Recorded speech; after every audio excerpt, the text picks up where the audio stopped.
uwagą czytamy Wasze komentarze i przewija się tam jeden temat, że wszystkie te materiały są sponsorowane.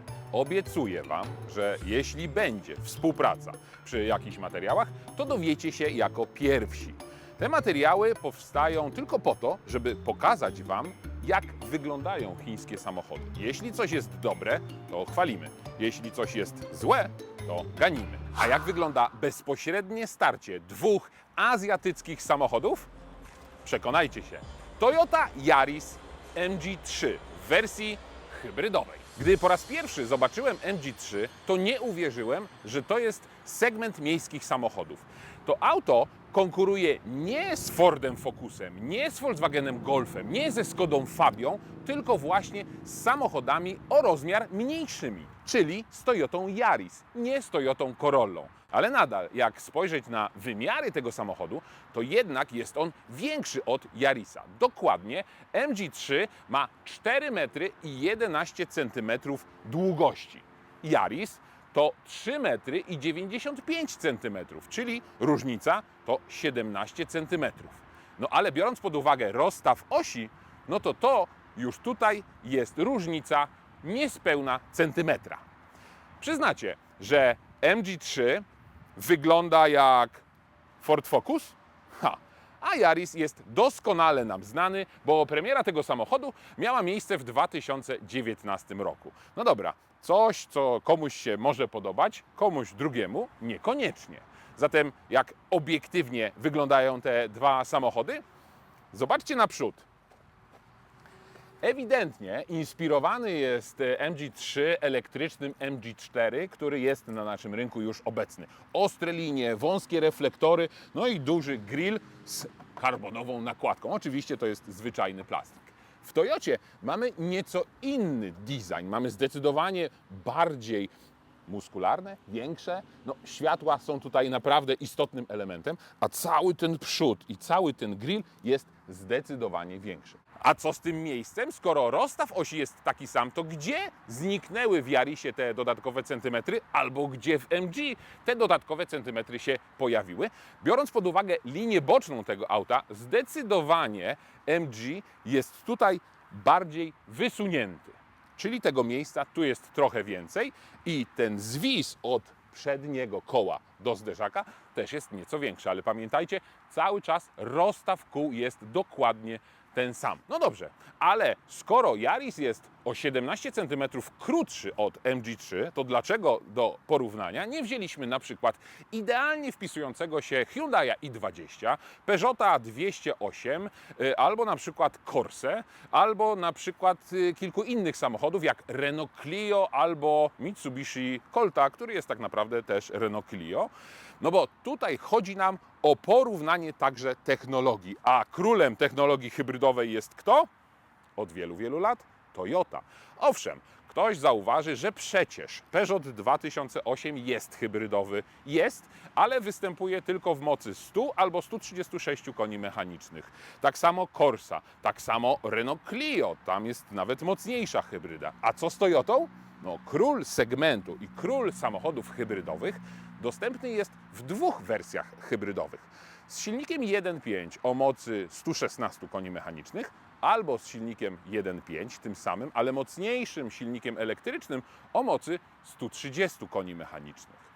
Za to MG3 dostępne jest na naszym rynku tylko z jednym rodzajem napędu i to jest hybryda plus, jak mówi producent, czyli wolno ssący silnik spalinowy 1.5 i uwaga, silnik elektryczny, razem moc to 195 koni mechanicznych. Ładnie?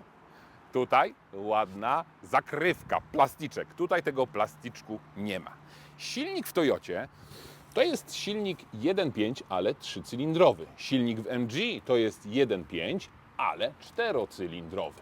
Silnik w Toyocie ma 92 konie mechaniczne, silnik w MG ma 102 konie mechaniczne. Silnik w MG, ale elektryczny, ma tych koni 136, a tutaj raptem 62, jeśli mnie pamięć nie myli. Moc systemowa zatem w tym przypadku to jest 130 koni mechanicznych, tutaj 195 koni mechanicznych. Różnica jest też w newtonometrach. I o ile trudno zmierzyć i podać łączny moment obrotowy na kołach całego układu napędowego, tak, MG to podaje, Toyota nie. Ale rozbijając to na atomy, jeśli mamy silnik spalinowy, to w przypadku silnika MG moment obrotowy to jest 125 Nm z samego silnika spalinowego. W przypadku Toyoty to jest 120 Nm. W przypadku zaś silnika elektrycznego Toyoty mamy 180 kilka newtonometrów. Tutaj jest ich aż 250. Dlatego właśnie MG podaje, że moment obrotowy systemowy, łączny, to jest 425 Nm. Ale Toyota nie podaje takiej wartości, ale nie sumujcie tych dwóch wartości momentu obrotowego, bo tak się po prostu nie robi. Skrzynia biegów to także ciekawy element, który odróżnia te dwa samochody, bo przede wszystkim mała dygresja. Toyota Yaris na naszym rynku dostępna jest zarówno w wersji hybrydowej, jak i zwykłej benzynowej. I wtedy mamy do wyboru manualną skrzynię biegów albo skrzynię Multi-Drive S, czyli taki zwyczajny automat. Ale w przypadku hybrydy mamy już do czynienia ze skrzynią bezstopniową ECVT. I tutaj kolejna dygresja, bo ECVT to już nie jest skrzynia bezstopniowa z dwoma talerzami i paskiem napędowym, bo ta bezstopniowość w Toyocie realizowana jest za pomocą silników elektrycznych. A z kolei w MG mamy do czynienia z automatyczną, trzybiegową skrzynią.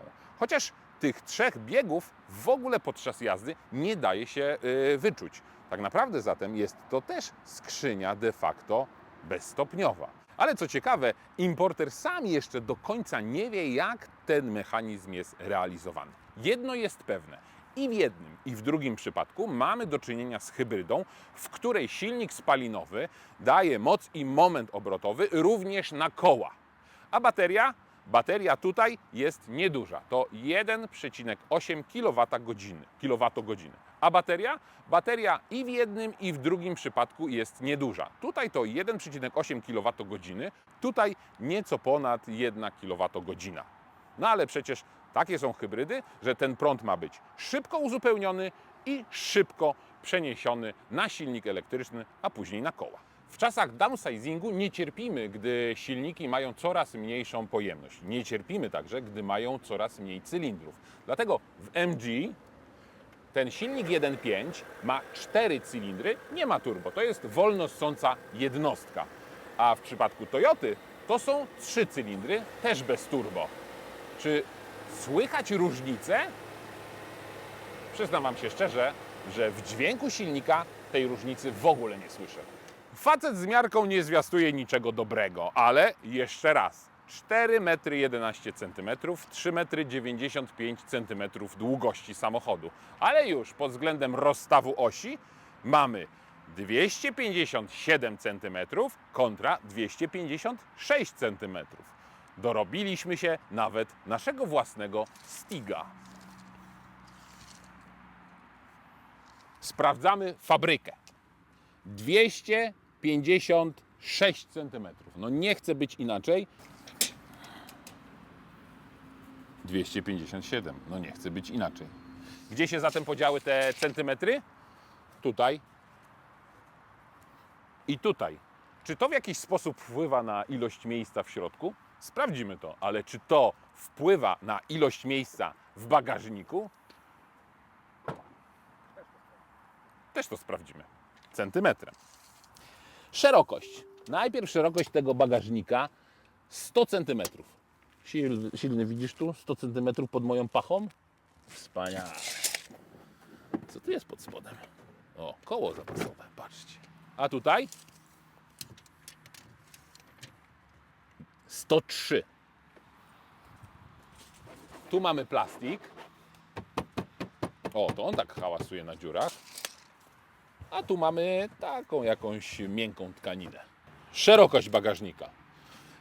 Od najdalszego punktu mamy 68,5, będąc precyzyjnym. A tutaj? Tutaj mamy coś takiego. O, tutaj jest, widzicie, bateria. Nie kłamałem, że tam jest bateria. Tu mamy taką zastawkę, więc co? Mierzymy dotąd, tu jest dalej. 66. Do tego punktu jest 62. Głębokość bagażnika praktycznie można by było zmierzyć do roletki, ale najpierw zmierzymy, jak głęboki jest próg załadunku. I to jest 16 cm do dolnego poziomu podłogi, bo tutaj mamy takie podstawki w plastiku i możemy położyć sobie podłogę, czy taką półkę, no tylko tej półki tutaj nie ma. A ile ma głębokość bagażnika właśnie do tylnej półki? 56 cm. Jak to wygląda w przypadku MG? Próg załadunku 16, czyli dokładnie taki sam. 53, czyli jest niżej. Czy tutaj mamy coś, co możemy schować? Tak, mamy mały schowek, mamy akumulator, nie mamy koła zapasowego. Mamy za to uchwyty do przymocowania czegoś w bagażniku, a w Toyocie takich uchwytów nie ma. I teraz jedna ważna rzecz. W przypadku możliwości transportowych takich samochodów istotna rzecz. W przypadku Toyoty mamy dzielone oparcie kanapy w stosunku 2:1. Czyli wygląda to tak, że mogę złożyć sobie tą część kanapy albo tą część kanapy. A jak położę, to mamy tutaj próg. W przypadku MG też mogę to zrobić, ale kanapa nie jest dzielona, więc żeby ją położyć, to muszę obejść samochód i zwolnić 2 zaczepy. No dobrze, a jeśli mówimy o bagażnikach, to jaka jest ich pojemność? 293 kontra 286, ale uwaga, bo w przypadku wersji spalinowej ten bagażnik jest zdecydowanie większy. I jeszcze rzecz, na którą może niewiele osób zwraca uwagę. I jeden, i drugi samochód potrafią ciągnąć przyczepki. Ten o masie 450 kg, ten o masie 500. Fizyki nie da się oszukać i wiadomo, że to są małe miejskie auta. Hola hola, z tym małym bym nie przesadzał, no bo jeszcze są przecież mniejsze. W przypadku Toyoty to oczywiście małe Aygo. Ale czy tutaj da się wygodnie podróżować? Mam 198 cm wzrostu i ustawiłem sobie fotel w wygodnej pozycji dla mnie.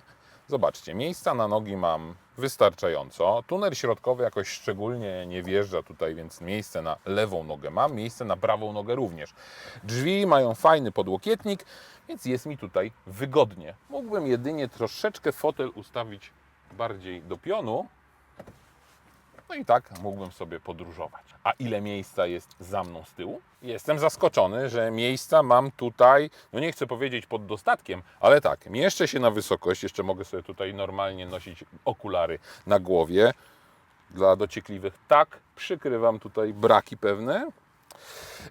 Co ciekawe, dobrze, że te fotele nie mają twardego oparcia z tyłu, bo wtedy byłoby źle. A tutaj kolana moje trochę wjeżdżają w to oparcie, ale przynajmniej jest mi wygodnie. Fotel jest miękki. Niestety ta kanapa, jak już mówiłem, nie jest dzielona. Nie ma też żadnego podłokietnika, więc mogę sobie siedzieć albo tak nieco bardziej rozkroczony, albo tak trzymając nogi nieco bardziej razem. Dużo mam miejsca także na stopy. I ten fotel nie ma możliwości regulacji wysokości. Fotel kierowcy taką regulację ma, więc miejsca tutaj jest wystarczająco. A tutaj kratki nawiewów, USB i mały schowek. I podsufitka. Taka trochę papierowa, ale czarna, przyjemna. Na drzwiach mamy twardy plastik. Tu jest też twardy plastik. Tylko ten fragmencik jest bardziej miękki. I to jest niesamowite, bo jak kupujecie samochód, jak wybieracie, przymierzacie się do samochodu, no to jednego dnia pójdziecie i obejrzycie jedno auto, drugiego albo za tydzień kolejne. I tak naprawdę nie macie możliwości takiej bezpośredniej konfrontacji. Zatem tak wygląda w MG, a w Toyocie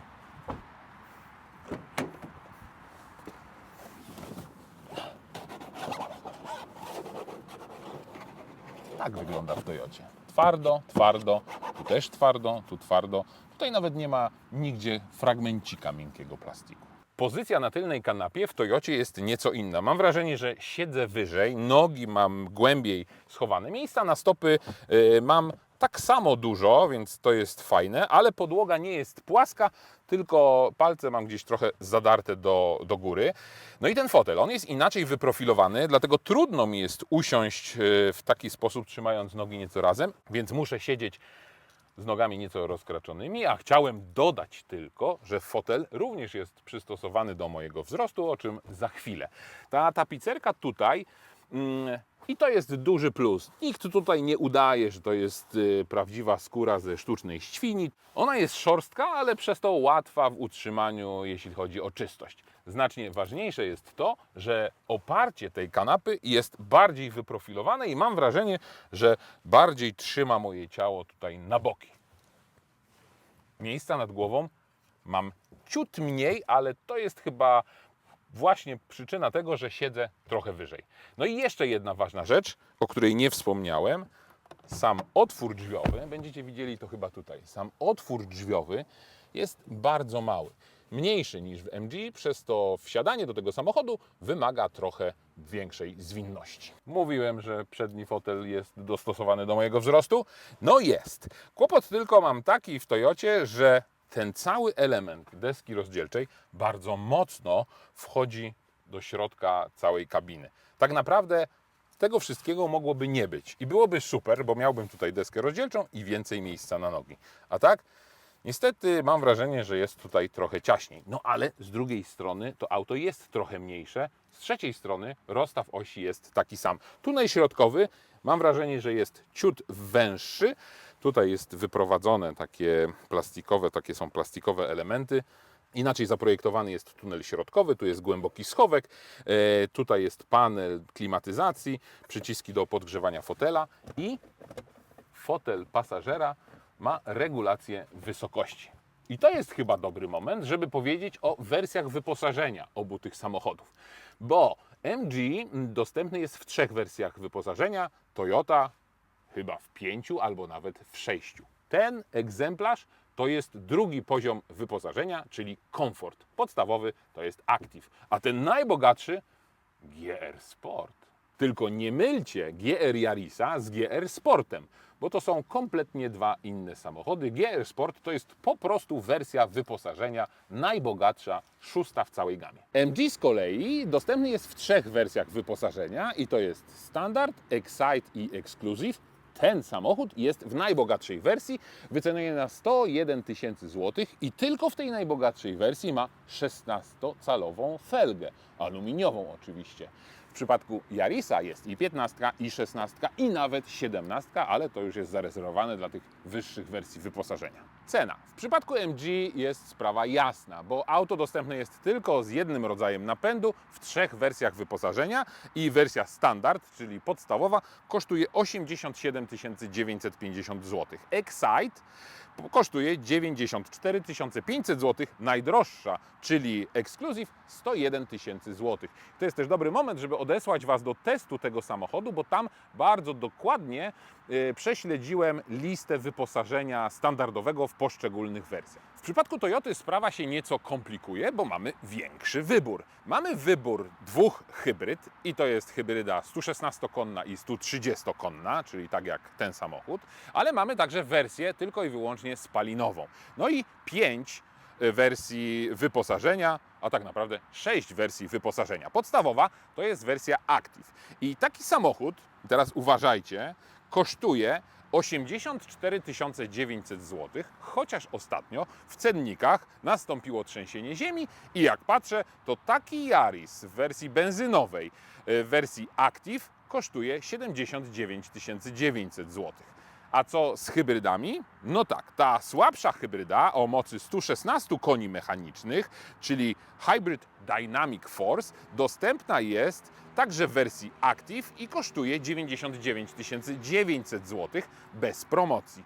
Ale ta najmocniejsza wersja to już jest wersja Premier Edition i kosztuje takie auto 128 900 zł. No i różnica tych niespełna 30 tysięcy to jest nie tylko kwestia napędu, ale także kwestia tego wyposażenia, bo w tej wersji Premier Edition na przykład mamy 17-calowe felgi aluminiowe, mamy tapicerkę materiałową z elementami skóry w kolorze czarnym, czyli to, co mamy też w tym samochodzie w najbogatszej wersji wyposażenia. Mamy wyświetlacz projekcyjny, czyli head-up display, coś, czego w MG w ogóle nie ma.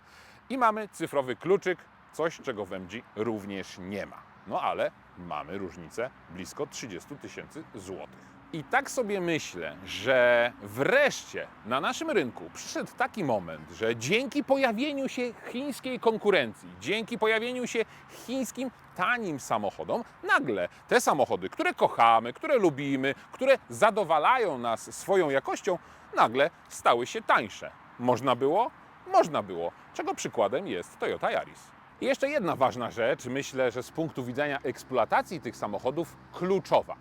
Sprawdziłem, ile kosztuje serwis takich samochodów. Pierwszy serwis MG wyceniony jest na 1300 zł. Pierwszy serwis Yarisa jest wyceniony na około 1200 zł. I w jednym i w drugim przypadku przegląd warto robić co rok. Ale ważny jest też limit kilometrów. W przypadku Toyoty to 15 000 kilometrów. W przypadku MG 24 000. Najważniejsza rzecz w przypadku Toyoty to dźwięk, hałas silnika wkręcającego się na wysokie obroty spowodowany skrzynią bezstopniową. Druga rzecz, no to oczywiście spalanie. Każdemu zależy na tym, żeby szczególnie hybryda zużywała maksymalnie mało paliwa. Toyota podaje, że na 100 km Yaris zadowoli się, uwaga, 3,8 litra. 3,8 na 100 km. Nie chce mi się w to wierzyć, ale oczywiście zresetowałem wskazania komputera i zobaczymy, jakie to spalanie będzie. 3,8 to zdecydowanie mniej od tego, co podaje MG, bo MG fabrycznie ma zużyć 4,4.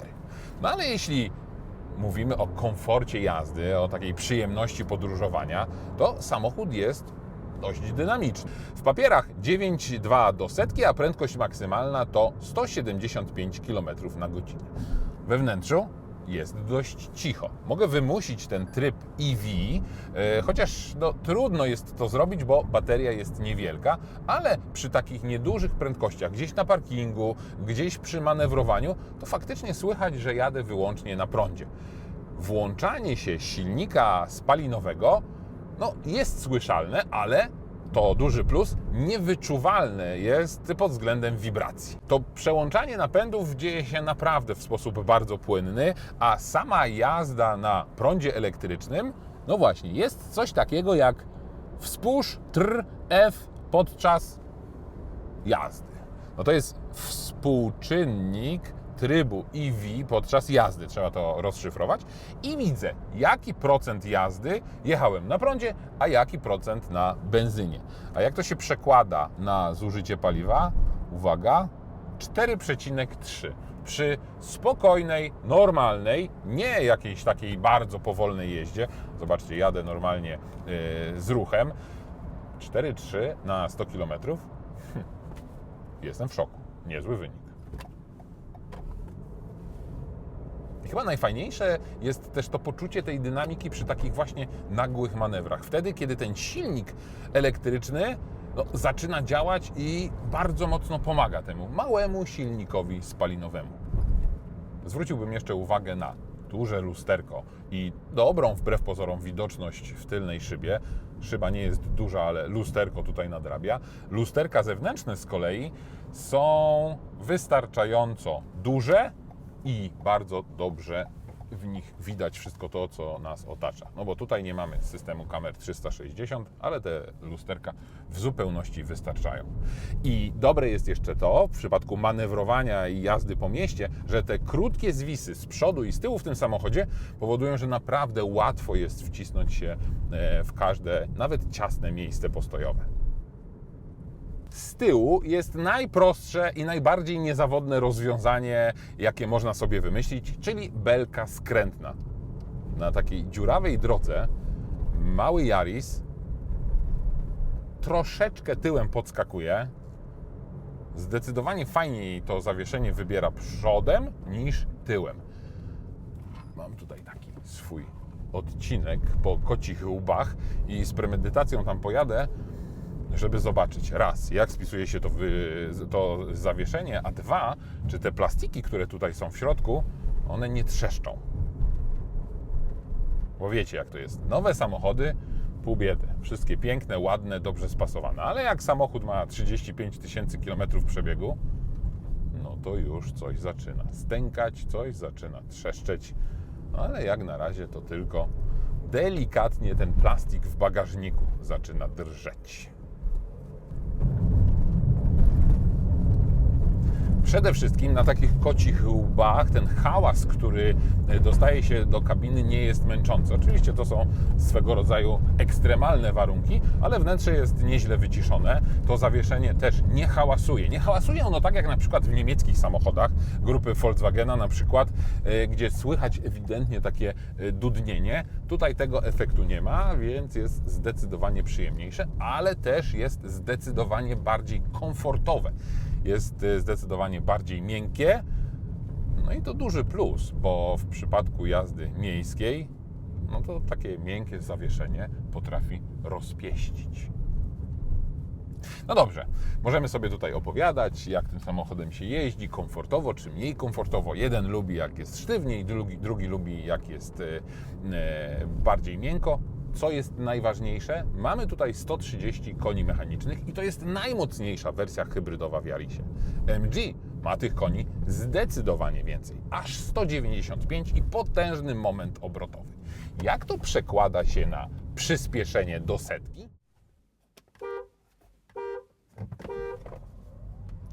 Olbrzymia różnica w mocy, olbrzymia różnica także w czasie przyspieszenia. Proszę bardzo, 100 w MG po 8 sekundach, w Yarisie 130-konnym po 9,2 sekundy. MG ma zdecydowanie sztywniejsze zawieszenie i jeśli ktoś lubi bardziej czuć samochód i bardziej mieć nad nim kontrolę, chociaż to jest takie trochę złudne wrażenie, to nie jest przecież żadna jakaś usportowiona wersja, no to będzie lepiej się czuł w takim aucie. To zawieszenie po prostu jest bardziej mięsiste, je bardziej słychać, te nierówności są zdecydowanie bardziej sztywno tłumione, no ale szczególnie podczas szybkiej jazdy takie zawieszenie daje nam taką złudę lepszego prowadzenia samochodu. Ten samochód po prostu nie jest tak miękki, nie jest tak elastyczny, nie jest takim miękkim kapciem. Czy to wpływa na komfort takiej codziennej jazdy? Oczywiście tak, no bo na przykład na takiej dziurawej drodze jest zdecydowanie tutaj głośniej, zdecydowanie ten samochód podskakuje, bo pamiętajcie, rozstaw osi obu tych samochodów jest dokładnie taki sam, więc nie ma tak, że jeden ma dłuższy rozstaw osi i to samo już niweluje nierówności. Nie, to zawieszenie jest po prostu bardziej sztywne, jemu jest właśnie bliżej do na przykład Volkswagena Polo albo Skody Fabii. Chociaż też muszę powiedzieć, że jestem pod wrażeniem, że ono jest bardzo ciche. Ta praca tego zawieszenia jest cicha, nawet na takich dziurach po prostu nic tutaj nie słychać. Owszem, ten samochód ma absolutnie minimalny przebieg, więc to zawieszenie jest nóweczką. Tutaj jeszcze nic nie miało tak naprawdę prawa dłużej popracować, bo jak patrzę, to przebieg tutaj to jest raptem 500 km. Pozwólcie, że włączę klimatyzację, bo ktoś tę klimatyzację wyłączył. Pojadę specjalnie jeszcze raz przez te dziurawe drogi warszawskich ulic i trochę może z większą prędkością. No nic nie stuknie, żaden hałas nie dochodzi do moich uszu, więc to wszystko naprawdę robi bardzo dobre wrażenie. A układ kierowniczy?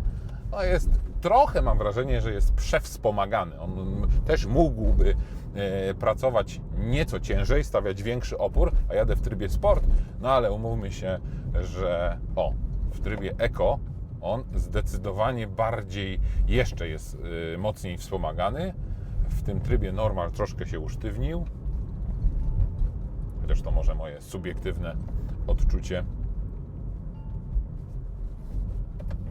Ale zdecydowanie nie jest też tak, że trzeba od razu przełączyć się w tryb sport, żeby wykrzesać tutaj z tego samochodu tę dynamikę, bo jednak ta dynamika jest na wyższym poziomie. No ta różnica w mocy, różnica 65 koni mechanicznych jest kolosalną różnicą przy samochodzie, który waży 1370 kg. Yaris jest jeszcze ciut lżejszy, no ale tamtych koni jest 130. I ten moment potężny, chociaż i w jednym, i w drugim przypadku, moment obrotowy jest duży, a i w jednym i w drugim przypadku ten silnik elektryczny pomaga przy ruszaniu właśnie z miejsca. W przypadku MG wnętrze też jest dobrze wyciszone. Praktycznie tutaj nie widzę różnicy, przesiadając się z jednego do drugiego samochodu.